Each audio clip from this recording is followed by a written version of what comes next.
when you read about women in abusive relationships, people say, why don't they leave? I mean, you asked me that. Why didn't I leave?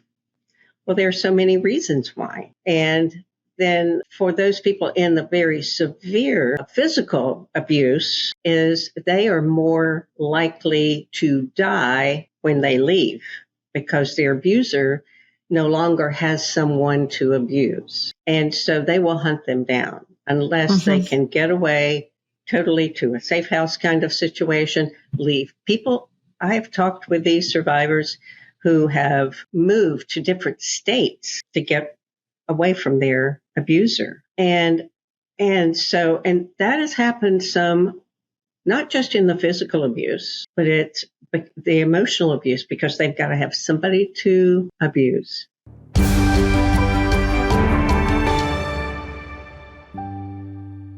Welcome, everybody, to this latest episode of Flip That Shit. My name is Stacey Uhrig. I'm your host, and today's guest is going to be Margaret Martin. So excited to have Margaret with us today. So let me just tell you a little bit about Margaret Martin before she shares with us her amazing story. Margaret Martin is the author of an awesome book called The Chatter That Matters. Your words are your power, and your chatter matters. Journal of Gratitude, and it's dedicated to helping people make positive changes in their lives. Margaret helps women heal from abuse that they've experienced in narcissistic relationships, which could be a parent, a spouse, a boss, a partner, or such. Working together in her Redesign Your Life program, she helps women release emotional, verbal, and other types of abuse and puts them on a path of owning their power, believing in themselves, and helping them move forward in their lives. So, Margaret, welcome. Thank you. I'm just so happy to be here today, Stacey. Me too. For people that don't know, I have lots of fun conversations with Margaret off the side. She's really become somebody I love to chat with. I'm going to ask you a question that someone asked you. And the question was, when in your marriage did you know that you were married to a narcissist? Well, the answer to that question is I did not. I was married back in the 70s, early 70s. Actually, I got married in the 60s, so you can guess. I've been around a few decades. In that time, we had not heard the word narcissist. The only way there is any frame is if you were taking courses in college and they talked about the Greek mythology, of Narcissus. And so that was the only frame we had. We didn't know what it was. But my answer to that question was, do you mean when did I think I was married to the wrong guy? Mm. And the answer to that was when I saw the movie, the first version of The Stepford Wives. And if you've not seen that movie, I don't know that you want to, but in the meantime, it's about a fictional town, Stepford, Connecticut, where families would move and there was a men's club and the men were all in control and they would turn their vivacious wives into robots. Right. And so the heroine, of course, escaped from her husband and the town and got away. I visualized myself being the heroine and getting away. But I will say that movie gave me nightmares for several weeks.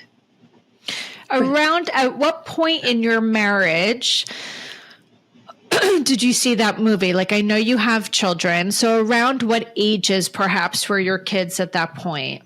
I think my oldest son was around 5. And we were just starting a business. You have other things, but, you have that experience. You don't know what to do with it. What was it about seeing that on a screen? What was your thought in that moment? It's like, I don't want to be like that. I don't want to be changed into what somebody else wants me to be. And did you feel that was what was happening in your relationship? Not at that time. not really until much later, even after I was divorced, because I was so focused in, yes, I was brought up by, the June Cleaver parent, but she did, my mother was an awesome woman, and she certainly did the best she could. And I have nothing negative to say about my parents. They did a great job, all things considered, for Right. the feisty little girl. But in the meantime, I went into this marriage for us to be together and make that commitment. That's what you did. Divorce was out of the question in my mind. How old were you when you got married? I was 24. And how long had you dated or courted prior to that? Probably, let's see, probably 4 years. Okay. So here's the question I have.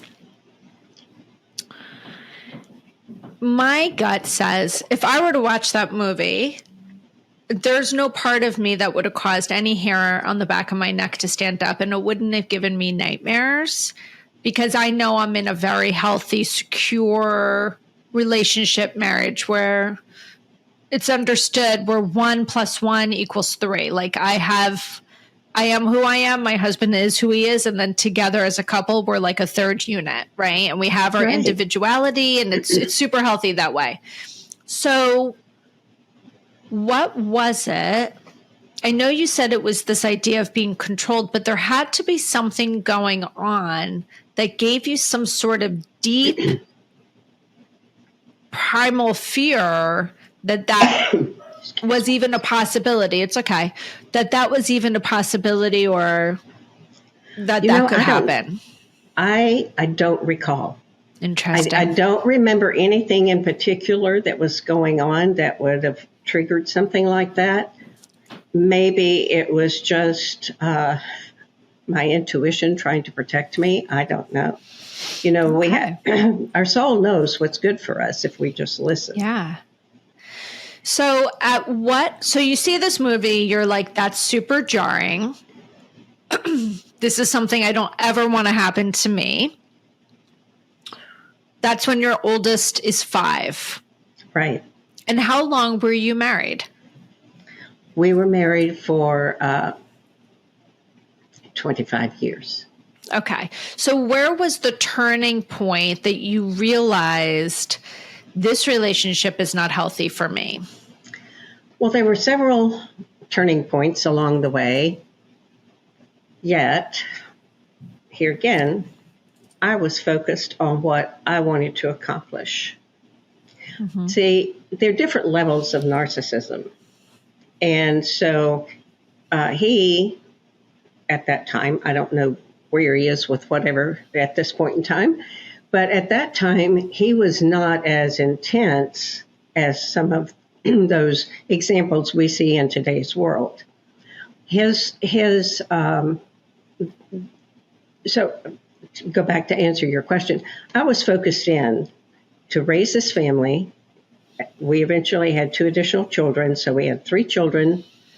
And again, we're looking at, here we're in the 70s and 80s going into, we divorced at the end of the 80s, early 90s. And so I was really focused. Yes, I saw there were other things going on, extramarital relationships, different things like that. But I thought, if I just keep my focus here, I can handle anything.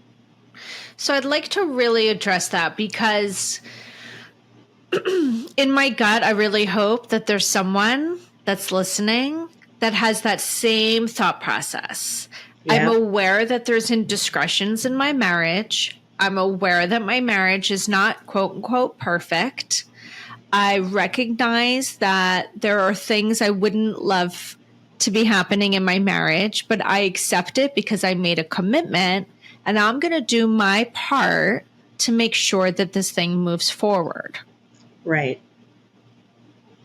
So at what point do you realize that no matter how much you want to be able to move forward and make it work, that this is not completely in your control to make it work. Or maybe it is, but you want to be more authentic to your true self.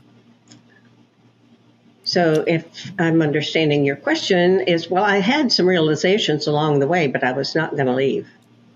Because there are a couple of reasons why. Financially, for one thing, and commitment to family, and stubbornness. You know, in the fact that I'm going to make this work, come hell or high water. But in the meantime, there's a certain amount of addiction you get in that. And it's weird. It sounds really strange, but as I've reflected after so many years going back through things, and I realize, you know, there's a certain amount of dependency and addiction you have to them, what they bring, you know, because they tell you they love you and they can give you beautiful gifts and they, you know, all of these nice things that can sway you back in. You know, it's interesting. I saw my college roommate yesterday. We spent the day at the beach together. And she was in a 20-year relationship, 4 years of which, maybe 5 of which was marriage with the same man. So she was with him for 15 years, and then they were married for probably about 4.5. And I knew for a very, very long time this was a very, very toxic relationship. I knew he did not give her the respect that she deserved. We all tried telling her. She didn't want to hear it. And we were having a long conversation yesterday about it. She's now out of that and very happily married to somebody that treats her exactly the way she deserves to be treated. Good. But she said to me, you know, I spent 20 years being built up and then torn down. And I was a shell of myself at the end of that relationship. I didn't even know who I was. And I didn't even know that that was abusive. To be built up, and then torn down, and then built up again. And I don't think people understand when I talk about narcissistic abuse, and I deal with it so often with my clients, I always call it psychological terror. I don't really call it abuse because that's the way I see it. And the reason I call it psychological terror is because the amount of self-doubt it creates in the receiver of this type of abuse, the constant questioning of their self and their worthiness and their desirability and their ability to be loved, because they've been controlled in such a way psychologically that it literally makes them question every single decision that they make, everything that they are. It's a very long road to get back to normal. Oh, it is. It's a very long road. I thought it was so interesting that she said, you know, I didn't know I was being built up and torn down. So I think what I see often when I'm working with my clients, what I was hearing from her is, you know, when things were good, they were good. But then when things were bad, they were other level bad. I just don't think she fully understood that other level bad was not something that other people were experiencing in their healthy relationships. That is true. That is true. And I still, because I've spent a lot of time doing some volunteer work with our domestic violence center and facilitated a weekly group for 5 years of women survivors. So I tend to use the word abuse, but yes, it is terror. But one of the other things, especially the emotional abuse, you know, thankfully I never experienced physical abuse, but the emotional abuse I describe as, you know, that little river that created the Grand Canyon and all those layers in the soil.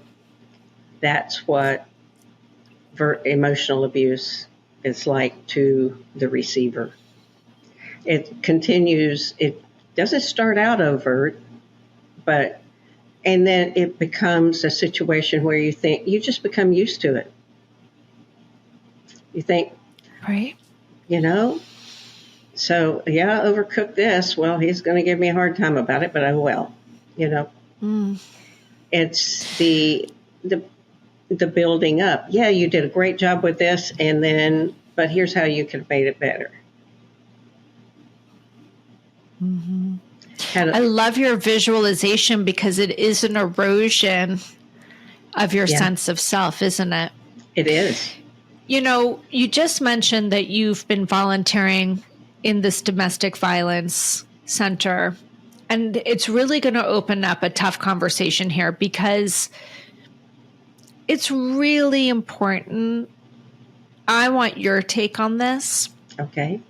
For people to understand that narcissistic abuse, this type of emotional coercive control, is considered domestic violence. That it is.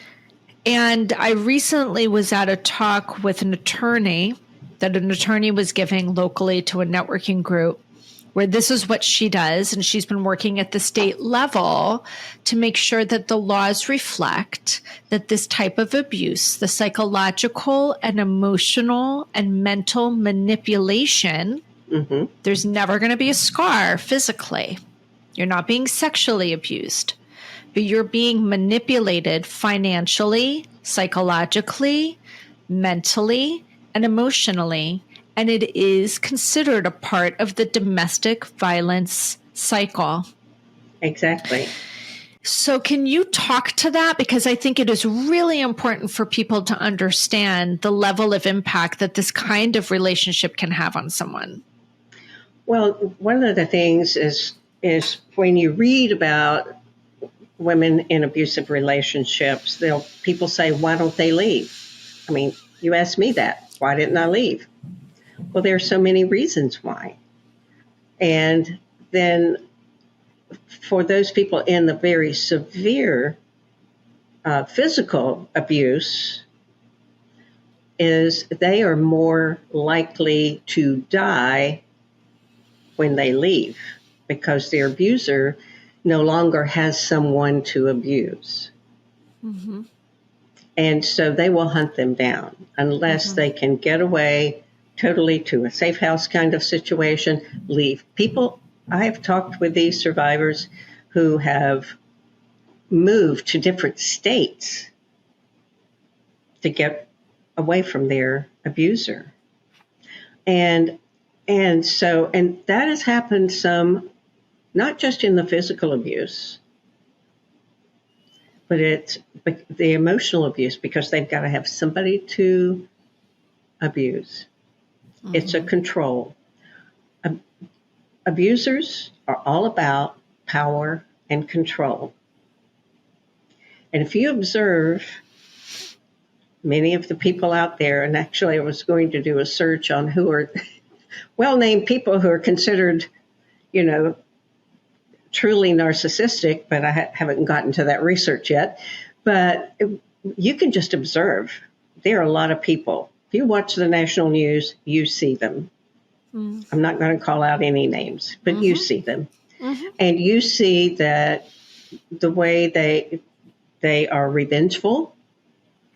I left a career that could have been hugely successful, but it was in the same industry he was in. And I was afraid. Mm. I was afraid of being, I can't think of the exact term, but of being made fun of for one thing, or being, he's vindictive. So when you have to take them back to court or you do other things, they're going to do what they can to take you down. Mm-hmm. They're going to do, slam you. They're going to try to take you down. And what I didn't know then that I do know now is that kind of activity actually is good marketing. But, if I had done that, I wouldn't be probably where I am today doing this work that is very important. But I think that I have talked with young women and a few women my age who have been in this experience, and they too did not realize they were in a narcissistic relationship. I didn't even know about the word narcissist till, 5 or 10 years ago? Never even thought about that. If I said, Margaret, share a handful of ways that somebody could identify that perhaps they're in a relationship that's involving narcissistic abuse, what would you say? Well, one of them is the building up and tearing down, telling you, and saying that, in public, and then come home and tear you down. Can you give an example of that? Exactly. So one just came to mind. We were at this party. Friends were there. We were talking, and I was talking with different people about different things and got into a discussion with somebody about politics and religion. The two no-nos that you don't talk to people about. But we had a really good conversation. We had differences, but we had the respect that, we walked out and we were still friends. On the way home, he admonished me for having embarrassed him at the party for having that kind of conversation. Now, I wasn't sharing it with everybody. But later, and I thought, you are out of your mind. I thought, what? If anybody was ever embarrassing anybody, it would have been him embarrassing me in his behavior. But what I realized later is he probably did not have the capacity to carry that kind of conversation on. Right. And so really the embarrassment was, you're capable of doing this level of conversing and I'm not. Yeah. And so you're kind of showing up in a way that I can't. Exactly. Yeah. Yeah. Okay. So one way to identify that someone's in a narcissistic abusive relationship would be this experiencing of the seesaw of building up and tearing down. Right. What's another way, do you think, someone could identify or at least give them a little breadcrumb? Well, for some people, it is the abuser, and they can be women, they can be men, they can be bosses, they can be all kinds of different people. But I'm going to use the male experience because that was my experience. And I think that it is, I did not experience financial abuse, but it's out there where they control exactly how much money you get, or in a different way, control, you can't go buy the clothes that you want to buy. You're going to wear and buy the clothes that I want you to wear. Mm-hmm. Mm-hmm. And by the way, that can come across as like a love bomb. Oh, yeah. Right? That can come across as, I went to this store and I love you so much and I couldn't stop thinking about you. And I saw these outfits and I thought that they would look so great on you. And I love you. And I'm showering you with these gifts. Yeah. The manipulation is that the other receiver doesn't realize that what they're really trying to do is control every aspect of your life. Exactly. And when you don't wear that, the response from the giver is, you're hurting my feelings. Look what I did for you. Look what I did for you. And you don't want, you don't want to wear these things. And it's not really ever presented as, when you're with me, by the way, you have to wear A, B, and C. Yeah, no, never. It's It's much more covert. And it's interesting. More recently, and I don't know how attuned you are to this piece of news, but more recently on a celebrity side of the news was this gal, this pro surfer / model / going to law school gal, was dating a very famous actor. Do you know about the story? I don't think I do. I may have seen it, but I don't know really so the that much about actor's it. name is Jonah Hill. And so what she did was she decided, she has quite the following. She's been out of this relationship for a year. She was in the relationship for a year. He was attracted to her because of some pictures she had on Instagram that she's a bikini model. She's a swimsuit model while she's surfing, right? So this was something that was very attractive to him. He slid into her direct message on Instagram, said, hey, I'm really curious about who you are. I'd like to get to know you. But what she was doing was very attractive to him. Mm-hmm. As the relationship continued, the messaging was now, it makes me uncomfortable that these pictures are on your Instagram. So if you really cared about me, you would take them down. And so she would take them down, and we all know this because she has now shared these text threads as a way to start showing people what this kind of coercive control can look like. Exactly. She took them down, and his response was, that's a good start, but not good enough. I also want you to take down this, and that. And by the way, if I were to be really clear, I have a set of boundaries that I require for this healthy relationship. And it's really simple. I don't want you hanging out with these guys anymore that you surf with. I don't want you hanging out with those gals anymore. I don't want you modeling in bikinis anymore. I want you to wear a wetsuit when you're surfing, so on and so forth. So now what is he doing?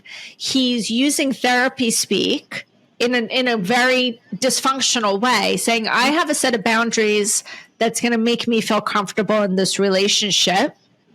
And by the way, as a byproduct, even though I'm not saying this in the text message, I am now isolating you from your support system. I'm also controlling how much money you can make because I'm asking you to stop doing the things that yield you income.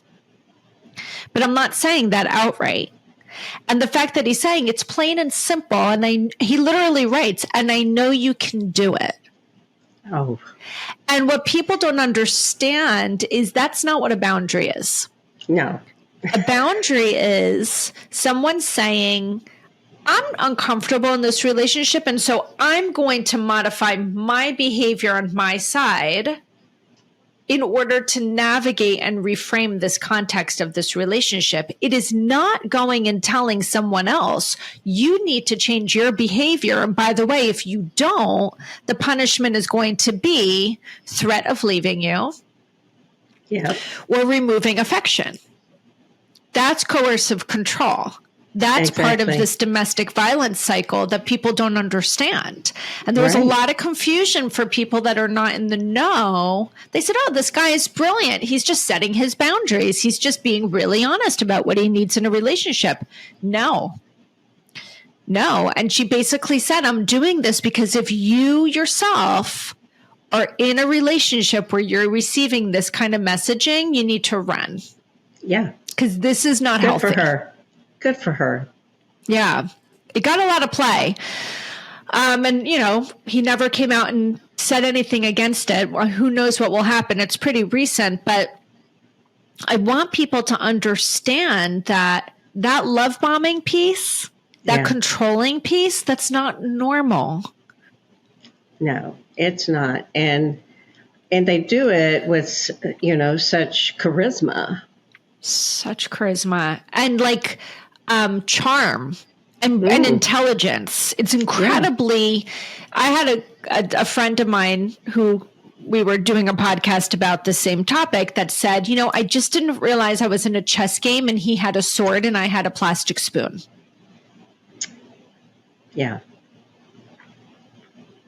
Right? It's so covert. You don't even know what you're dealing with while you're dealing with it. So we've talked about building up and breaking down. We've talked about some of the control of things that's kind of auspicious, but you don't really know what's happening, right? Anything else that you can think of that comes to the top of your head? Well, it is, one of the things I mentioned earlier was vindictiveness is when you cross them, And whether you're in the relationship or out of the relationship, if you cross them, they're going to do what they can to come back at you. Mm-hmm. And as you were talking about this surfer and the relationship she had with the guy, if he had come back after her, he shows exactly who he is. Mm-hmm. And so, you know, that he is the narcissist. Mm-hmm. And so, but I will say an example of things too is they want people to owe them. One of the things I would say occasionally to my husband was, every time we go out to dinner, you pay for everything all the time. It's not that we couldn't afford it, but, you know, people want to split it or offer to pay, but, you know, it's the control. And I said, why do you do that? His phrase was, I want them to be beholden to me. I want them to owe me. So if I call them... So I want people to hear that. So again, if you're in a relationship with someone where it seems that they're doing a beautiful gesture, where out of the kindness of their heart, they're constantly taking care of everyone, it's always a debit. Yeah. There's always a check and balance. And I had a time where I didn't know, again, that I was in this relationship with someone who was very narcissistic at the time. And I needed something done in my home that I knew this person was very, very capable of doing. And it had to do with working on my sound system in my house. And it's like in this person's wheelhouse. And I said, listen, do you think you could come over and help me fix this problem with my sound system? Oh, yeah, absolutely. I'm happy to do it.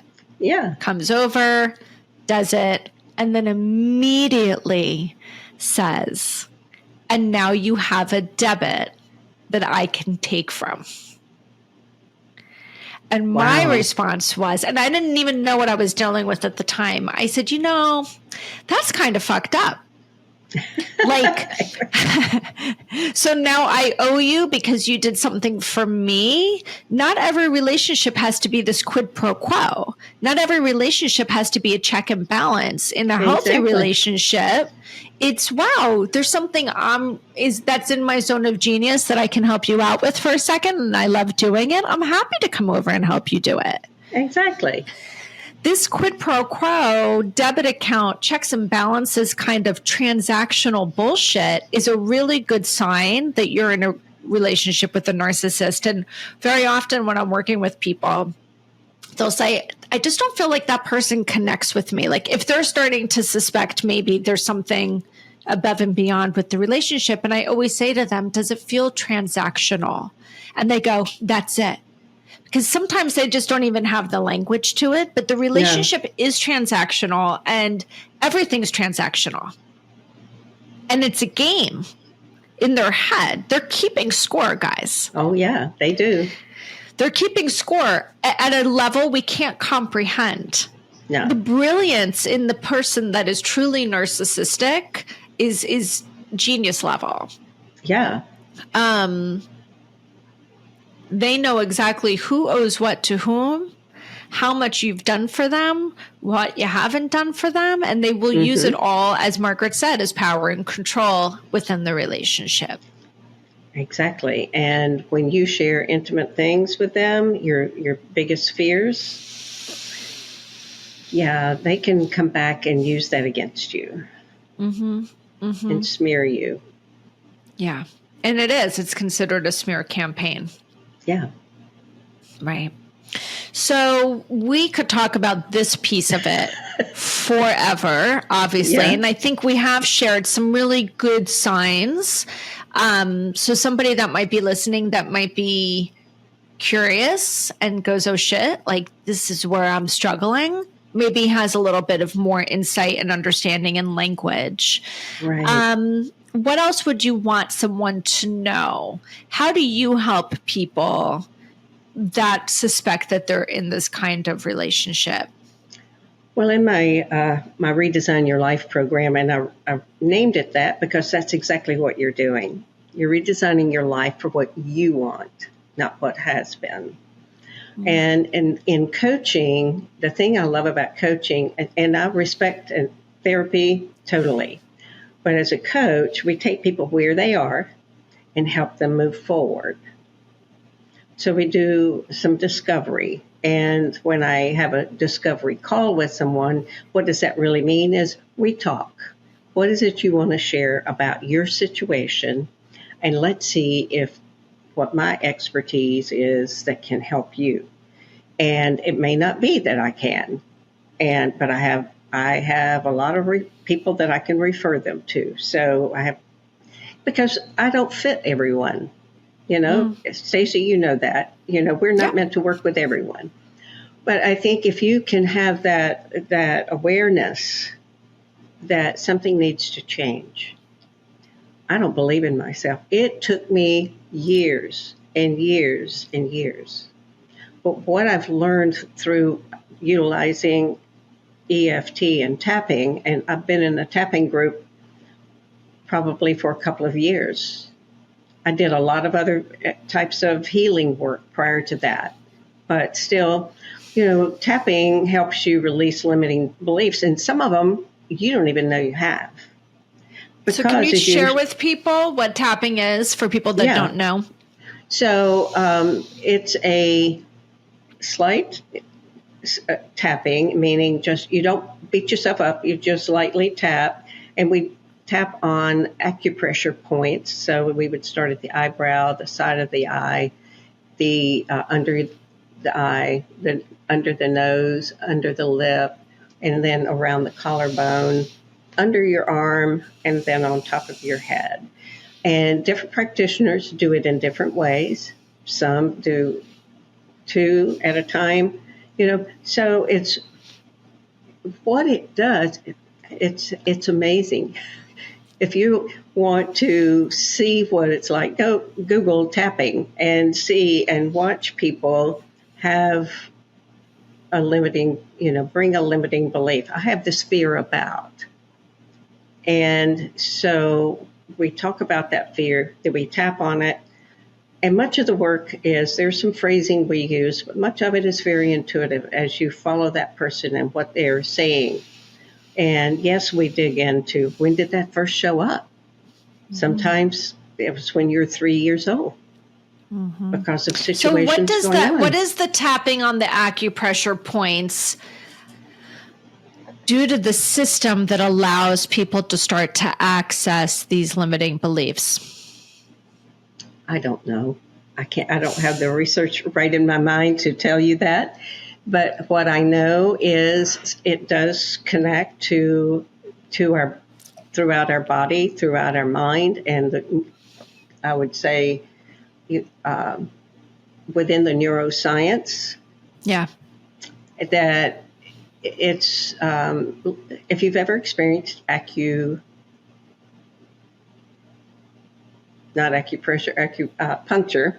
they put the needles in, but we do this without putting needles in. And so it's still relieving. It's releasing and relieving. And so what we would say is, I'll have an example of someone would come and we would say, okay, she might say, I just have no belief in myself. And so we create what we call a setup statement based on the negative. I have no belief in myself, and whatever that statement is, and then I have them rate it from 0 to 10. 10 being the most intense, 0 meaning there's nothing there. And often, it starts out at a 9 or a 10 or 8, and we tap around and we tap maybe 3 or 4 times in the circuit around. Then we take a breath, and then have some water. Very important to stay hydrated while you're doing any of this releasing work. And then rate it again. And it may come down, we'll say it started at 8, may come down to 5. Mm-hmm. We do it again using the same setup statement, and then other things that come about. And then we pause, breathe, rate it again, and often it's down to 1 or 0. I've used tapping many times. And I know that there are a lot of studies that show, where the Ortner brothers have done a great job of writing a book called The Tapping Solution. And they showed some studies about, how people were having their cortisol tested pre and post tapping experience in comparison to other modalities to deal with stress or some unwanted negative emotions. And It's been amazing what they've been able to show. So so we know about tapping. Tell us a little bit about your principles in your, the Chatter That Matters book. Well, a lot of that comes from the reason that book was published is these are some of the healing processes that I experienced. And I published the book back in 2012, believe it or not. So it's a little over 10 years old. But it's looking at what's the negative mind chatter. We all have it. No matter whether you write the book about it or not, we still have the stuff that shows up. It's like somewhat of the limiting beliefs. So it's about being aware, creating an awareness of what are you thinking? When something comes up and says, I can't do that. I can't afford that. I can't.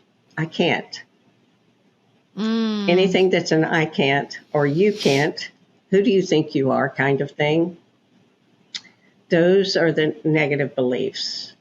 And so prior to using tapping, it's being aware and writing that phrase down. Who do you think you are? You'll never amount to anything. So you take that phrase and say, thank you. I appreciate that. But this is what I want to focus on now. I do awesome work.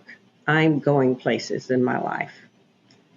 And I use this with, that is one of the examples that I had and there's an organization, I think it's nationwide, PACE Center for Girls.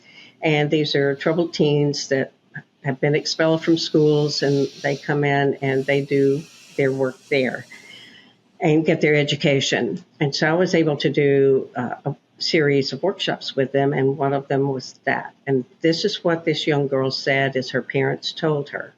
You'll never amount to anything. You keep getting into trouble. We're sitting in court, she says, and they tell me this. So I helped her create the affirmation. And when I was back the next week, I said, anybody use their affirmation? She said, I did. We're sitting in court. My parents said, here we are again. You'll never amount to anything. She said, yes, I will. Yes, I will. I am going places in my life. Good places. I'm making a difference in the world. Stacy, I get teared up every time I talk about it because it's such a pivotal moment in just one person's life. And I think that combined with exploring and releasing self-limiting beliefs that really align with what someone else is saying, right, and coming up with a new belief, exactly, right, towards what it is that you want to match that positive affirmation is the goal. It's really important for people to understand, our thoughts are driven by our core beliefs. Yeah. So if someone says you amount to nothing, if you're choosing to believe that, it's really worth exploring why you're not able to say that's bullshit. Yeah. Right? I will tell you this, every single person in the world, every human being is born a ball of love and light. All they are is a vibrational energy of love and light. And it is experiences that they have throughout their very, very, very early childhood. The observations they make, the things that they hear, lead them to create interpretations of themselves, others, and the world around them. Right. And that is what creates your core beliefs. And so if your core beliefs are limiting based on those observations and experiences, your thought processes are going to be limiting. Your actions are going to be limiting. Your emotions are going to be limiting. And your results and outcomes are going to be very limited. Right. So with that simplicity at hand, helping people, you do it through EFT tapping. I do it through rapid transformational therapy, helping people explore the moments and the experiences and the observations that they had at a young age and allow them to see for themselves the limiting beliefs that they created in that moment, which, by the way, was probably very appropriate for the moment. Yeah. Given the resourcing that they had at the moment, right? You can't put a 40-year-old head on a 3-year-old body. No, you can't. Right? So, everything they came up with was brilliant and likely some sort of survival coping strategy, right? Right. But it may not work when you're in your 40s, 50s, or 60s. Exactly. And so that's where your work and my work really align. We do it a little bit differently. We have different modalities, but it all comes back to the same thing. If we can help you explore and recognize what those limiting beliefs were, get back to the fact that you really are awesome, just as you were from the moment you were born, and that these experiences, you chose limiting beliefs at the beginning, you get to reframe them and choose new beliefs whenever you want. Exactly. You have to be able to be open to it and want that change. Exactly. When you're open to it and you're ready for that change, it can be very, very transformative. Very, very. The other thing I think is a very, very strong on is boundaries, setting boundaries with people. But I think, go ahead. And it's a protection for yourself, to protect yourself from other people's negative behavior. And it's not about changing them. It's not about changing them. One of the things I know for sure is I can't change anybody but me. Mm-hmm. I might offer words of wisdom. I might offer these processes that help people change, but I don't change them. They are the ones that do the change. I went through this. I mean, I've been pretty good at boundary setting most of my life. I'm not quite sure why. I've never, my coping strategies always kind of fallen under the fight of the fight, flight, freeze, and fawn. Coping strategies. I've always been the pit bull fighter, always. I don't know where that came from, but thank God I had it. Yeah. I was never really the fawner. I never really survived and coped based on people pleasing or deprioritizing myself. People who used that brilliant coping strategy, because it is brilliant, have a very hard time setting boundaries because this fear of I won't be safe, or I won't fit in, or I won't belong to the collective, which can feel very threatening to the human being. And it really does not allow you to live a fulfilled life. You walk with a lot of resentment. Yeah. And if you can really learn how to set a boundary, understanding exactly what Margaret said, it's actually not about the other person. And I'll give an example. So last summer, there was someone in my immediate circle who just was acting in a way that was incredibly triggering for me and the other people around this person. And I kept hearing about it. It wasn't even something that I had experienced myself. I wasn't there to witness it, but I kept hearing about it. Excuse me. No, you're good. And it is something I had experienced with this person many, many years ago. And I thought, I know this cycle, right? So what did I do? Exactly what you just said. I shared my concern with that person. And I said, I'm really concerned. And I'm sharing this with you as a help to you, in the sense that I don't know that you understand the impact that some of your actions have been having lately on other people. And I knew I was one of those people. It wasn't well received. So I thought, just like you said, okay, I can't change anyone. I can offer some wisdom, I can offer some advice, but I cannot change anyone. So then I sat with myself and said, okay, what are my options here? I get to choose how much I want to interact with someone that is making it very clear to me they're not interested in showing up in any different way. This is their way, take it or leave it. So I just set the firm boundaries. I don't really want to spend time around this person right now. It doesn't mean that it's going to be forever. I can choose to come in and out of it as I want, but that was my protection layer. And that was a way for me to prioritize my regulated nervous system. Mm-hmm. Because every time I was around this, it was very dysregulating to me. Right. And I thought to myself, I've spent 35 years working out this shit.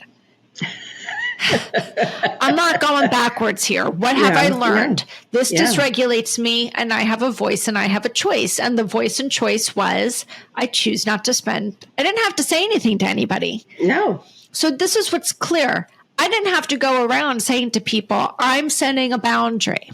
I just knew in my head, I don't want to be around this energy. And until I change my mindset on that and feel differently, I choose to back off.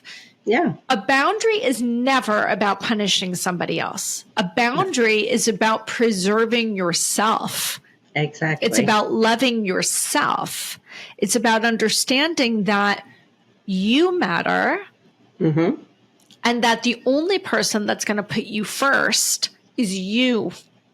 Exactly. And if you can't do that, you're going to find yourself in environments that continue, in my case, to dysregulate.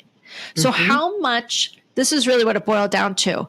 How important is it to me that everybody else is comfortable? Comfortable would mean I keep showing up, but I'm uncomfortable, versus my comfort level, my regulated nervous system. It might make everybody else feel uncomfortable and question why I'm not a part of something. Mm-hmm. But that's not my problem. What's my problem right now is how do I maintain my own mental health? Exactly. That's a clear understanding of boundaries, guys. Right. I will add one thing is make sure you don't put yourself in harm's way in setting a boundary. Because if you are in a situation where some of the, whatever the abuse is that's going on, if there is a possibility things could turn really bad, physically especially, you want to make sure that you have a plan and you have someone safe that can help you should things go crazy. And because that's one of the things, interestingly, on Twitter the other day, in a Twitter feed following somebody that talks about narcissism, a woman said, I'd like to know how I can get out and be safe because of the control factor in her situation. And I said, reach out to your domestic violence center and Safe House, outreach and Safe House. They can help you create a plan. Mm-hmm. And by the way, they know that you don't have to be physically or sexually assaulted in order for what you've experienced to be labeled as abuse. Exactly. If it's emotional, if it's mental, if it's psychological, if it's financial, and very often it's just a threat of violence. People who work in these safe houses, people who work in these domestic violence organizations, they know the cycle of abuse is above and beyond what's physical and outwardly clear. Right. I know just as a volunteer in the state of Florida, I was required to take 3 days of core training. So you have understanding of all the types of abuse, and there's a lot of elder abuse too that people aren't seeing. So, and it's on all levels. So I've been to court with I remember going to court with one survivor, and her former husband, abuser, showed up in his beautifully tailored suit. Used to work for, I don't know if he still does, but at the time worked for ESPN. It's like, and as I sat there in the courtroom, I looked around and thought, how many abusers are actually in this courtroom, dressed in their suits that could be attorneys, could be, so the abusers aren't, just cranky old looking guys. They're smooth. And if you, was it the movie Little Lies? I've forgotten the name of the movie. Mm-hmm. Mm-hmm. That was on, I believe, HBO or whatever a couple of years ago. Smooth, charismatic, brilliant, charming, well-dressed, well-spoken, well-educated, tend to be the most dangerous because they hide behind the facade. Mm-hmm. Right. And by the way, they're also incredibly philanthropic and make sure that the community thinks very, very, very highly of them. They will do everything for everyone else. And as Margaret said, it's almost so people are kind of impressed, but there is this emboldenedness to them. So God forbid anything should come out. It's confusing to everybody else in the community. No, not him or not her.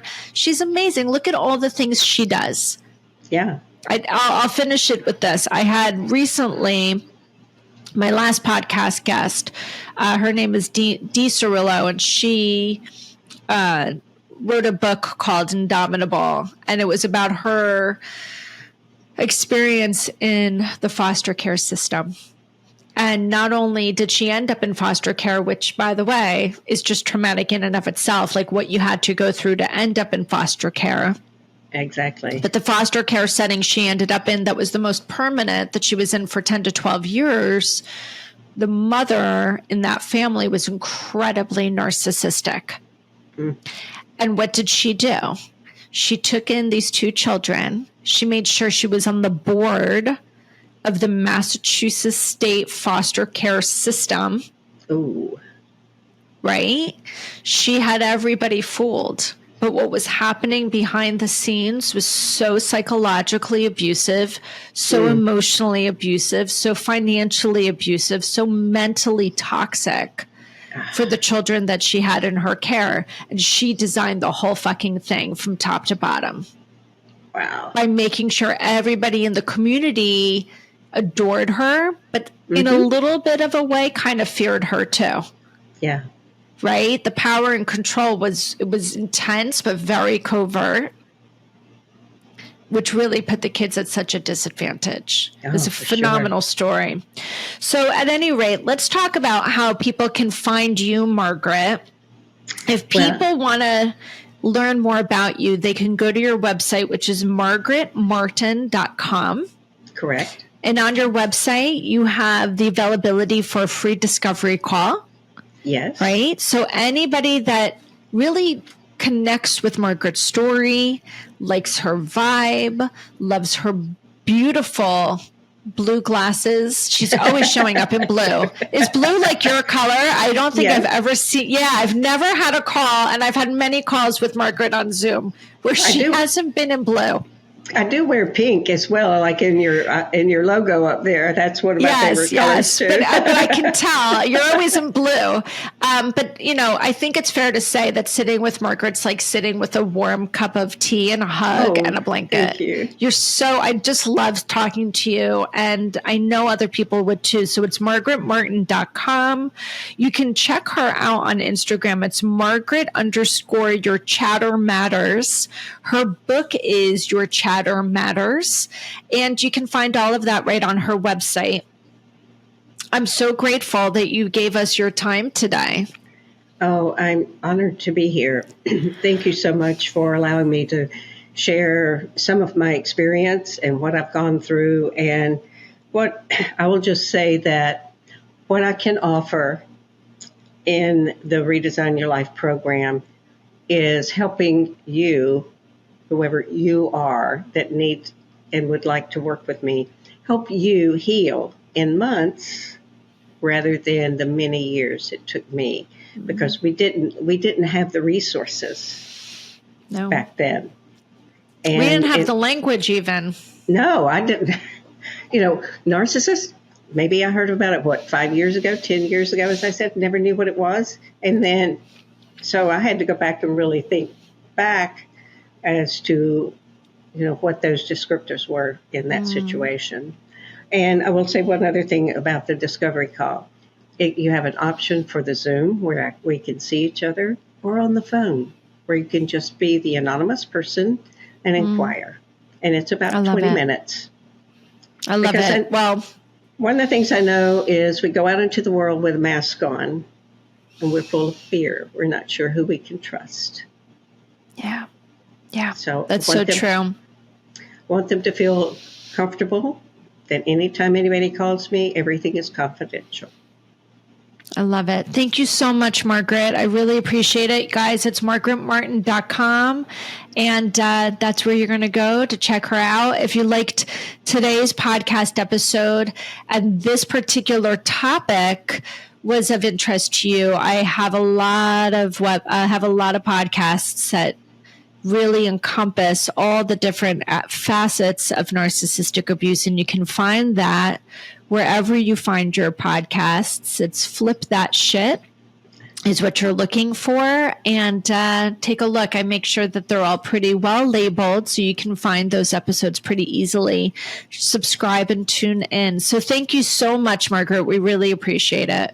Thank you again, Stacy. It's been an honor.